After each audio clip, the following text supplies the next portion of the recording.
What makes people different is a flip in their fucking mindset. All those things that happen to you in your life, all those bad things, all those things that you blame other people for, they're now yours to own.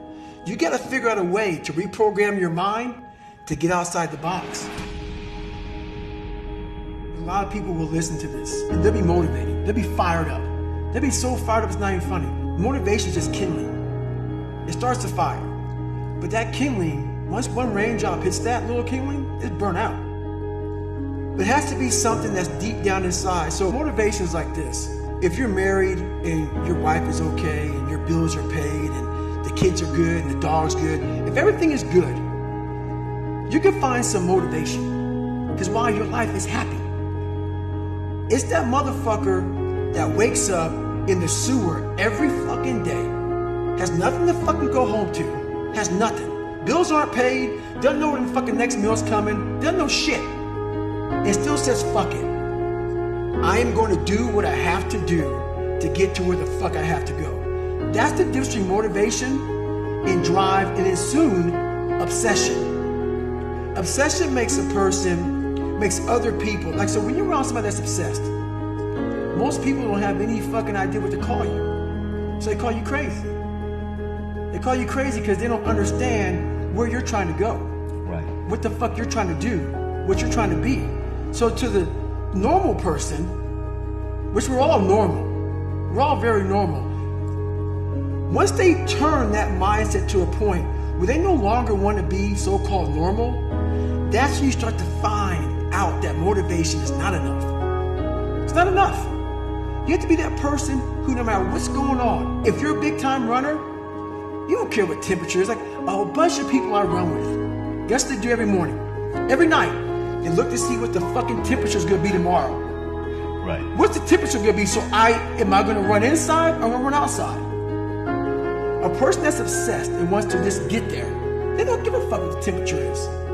They no longer care because they know no matter what's out there, no matter if it's snowing, if it's a damn tropical storm, if it's 20 below, they're going to run. They don't care.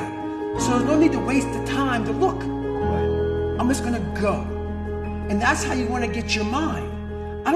It doesn't matter what the fuck's out there, what's in front of me. Because a motivated person is going to look. Because that weather is going to fucking change their motivation. Up or down. Oh, it's 70 and sunny. I'm motivated. Oh, it's 30 in a blizzard. Fuck that. I'm going to go inside. An obsessed person doesn't care. They get the fucking job done. When I was in hell, I wasn't able to be in hell and be calm. Hell makes you anxious. Hell makes you want to get out of it. It's that person who has the ability to be in hell and think very calmly, very rationally about what the hell is going on. What's the truth? What's the reality? Why is my dad this way? Why are these kids calling me nigger? Why? You have to be able to piece people apart. Take it down, dissect it, and see what's going on. So back then, I didn't have those skills. I had no skills.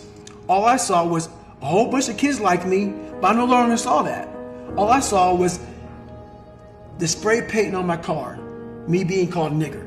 That's all I saw. My lens was this big. It was very small fucking lens, where now my lens is huge. I see everybody for who they are and what they are. So that's the one thing that changed in me, was my reality. We always paint a fucked up reality that's not even true. It's reality what we think is true because our lives aren't what we want it to be. I realized that God wasn't going to give me a get out of jail free card.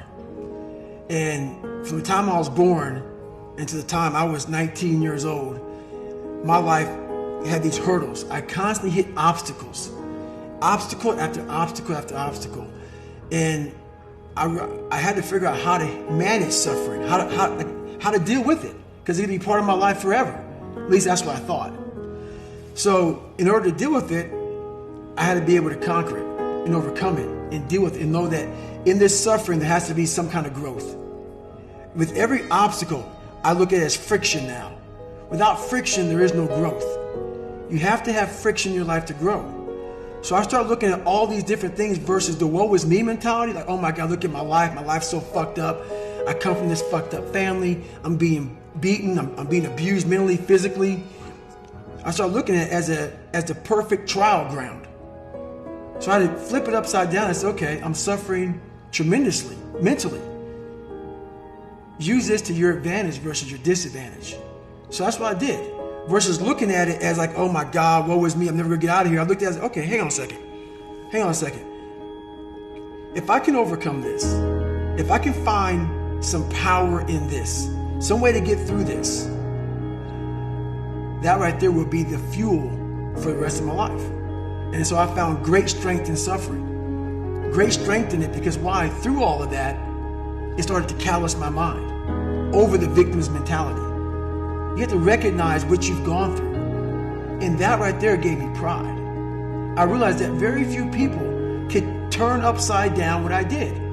I was able to turn upside down every negative thing in my life. Everything, and use it for power. Because on the other end of suffering is greatness. It's not over here. So a whole bunch of us, we put ourselves in this great box. And in that box, there's no suffering in it. So what we do is we shelter ourselves from greatness.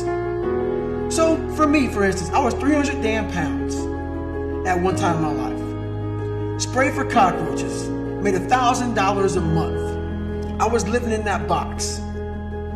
I would sometimes look over the box and I saw hell, suffering, storms, avalanches, tornadoes.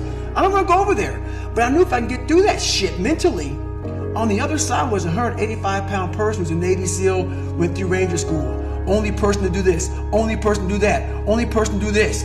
But that's through all of that shit. All that shit I have to go through. So you peek over the box and you go back in and say, oh, I'm okay being 300 pounds, making $1,000 a month. I'm okay over here.